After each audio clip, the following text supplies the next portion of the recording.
Marija, pomagaj. Tebi izročam svoje življenje.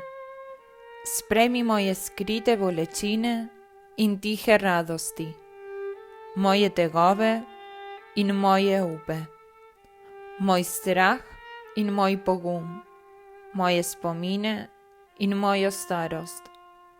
Izprosi mi potrpljenje, ljubeznivost in hvaležnost. Po vseh viharjih življenja pa me vzebi k sebi v nebesa. Marija, tvoj sem in tvoj hočem ostati.